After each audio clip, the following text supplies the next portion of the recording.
Hello and welcome back to the channel. My name is Tunde and this is the channel where we get 1% better every week. Today we're going to be reacting to a video I came across on YouTube. It's Mark Cuban's Guide to Getting Rich.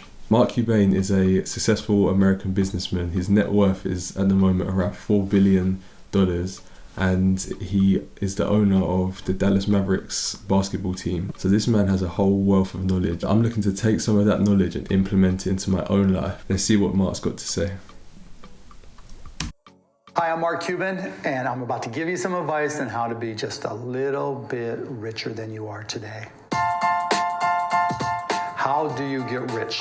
Rich is all relative, so there's certain things you need to do in order to put yourself in the best position to be rich. The first thing you need to do is live like a student. When you get that first job, it's really cool. I remember looking at cars and thinking, I want this car. Fortunately, I kept my junker. So the first piece of advice is live like a student. I could not agree more with this advice. There's something called lifestyle inflation, where your spending just increases when you get more money and you start living like more lavishly, buying all this designer. Now you've got a job, but now you've got to keep your expenses down. It's student life for the next few years. From what I've gathered so far, the most important wealth building tool is to live below your means. You think about someone who earns 20,000 and someone who earns 100,000.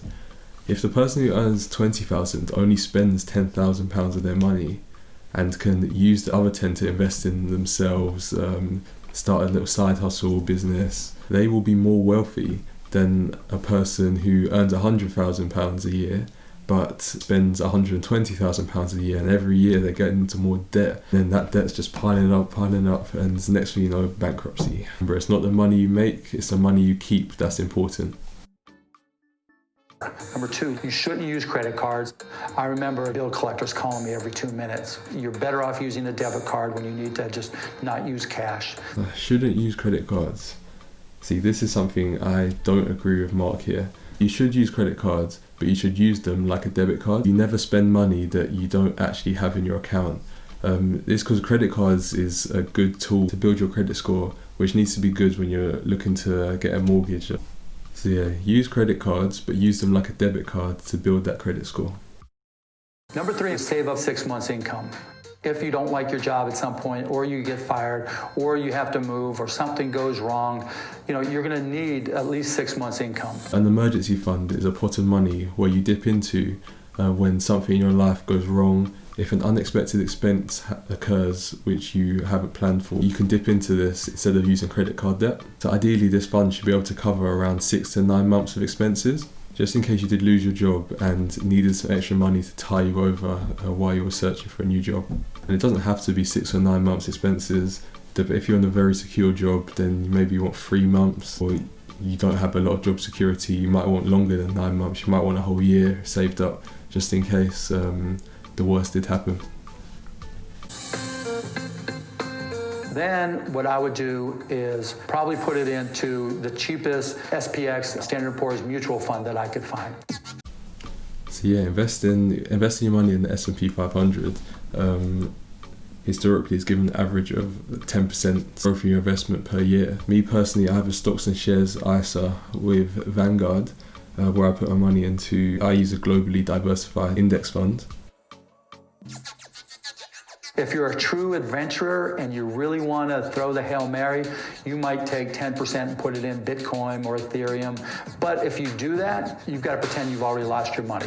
And it's like collecting art, it's like collecting baseball cards, it's like collecting shoes. Something's worth what somebody else will pay for it. It's a flyer, but I'd limit it to 10%.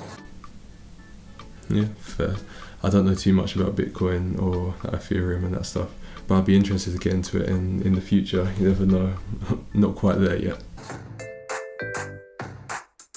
It's so hard to make a return on regular investments that you're better off when you see a sale. So for instance, hopefully we're all using toothpaste every day, right? A couple of times a day. And we're gonna go through toothpaste every month, whatever it may be. You're better off buying 2 years worth of toothpaste when it's on 50% discount. That's an immediate return on your money. Any of your reusables, consumables that you have to have, when they're on a huge sale on Amazon, buy them, because chances are their prices are going to go up. But that's a real savings that you get to put in your pocket.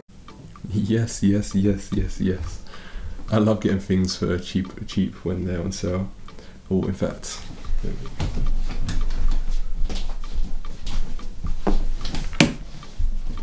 this stuff. This from Sainsbury's it's like £4 or something like that for each one. But they always do sales where it's half price. That's when we just buy loads at once, and that's us sorted. Negotiate using cash. I tell people all the time, if you're out, you're going to take a yoga class and they want to charge you $30, say, look, I got 20. You know what? They're going to take it. Negotiating with cash is a far better way to get a return on your investment. Where savings can be made, why not? Negotiation in general is probably a good skill that needs some practice, and would be good to know and be good at. Not even just for building wealth, but just be nice to win arguments, wouldn't it? I used to love to walk through bookstores when there were bookstores everywhere, and if there's something that caught my eye, and I thought it can give me one idea, to spend $30 to give one idea that could help propel me, make my businesses better, it was a bargain. The Only Investment Guide You'll Ever Need by Andrew Tobias used to get me all fired up. I'll read hours every day because all it takes is one little thing to propel you to the next level. I'm not going to try and act like I've read a lot of books, and it's kind of annoying that I haven't.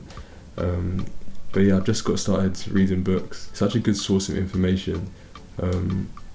Like I've learned a lot of what I know about investing so far from books. But it's not, in this day and age, it's not just books. You have YouTube. You can become a YouTube certified expert. You know more than a lot of other people. Nice works. When you're nice to people around you, when you're caring, when you're empathetic, you're always going to get more results. Running a company is not easy, it's hard. But the one thing that you can control in life is your effort. Work hard. It's time to grind. Yeah, nothing comes easy in this life. We're all finding that out now. Working when you're stressed, don't forget to be nice to people. You know, if you're nice to someone, they're more likely to be nice to you. You never know what might come out of it. There you go. That was Mark Cuban's 9-step guide to getting rich.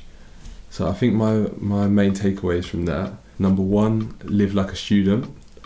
Number 2, save up 6 months' income for an emergency fund. Number 3, start investing savings into either a mutual fund, an index fund, or an ETF. Number 4, read more books. And number 5, be nice. Which things are you going to implement into your life? Let me know. I'll see you next time.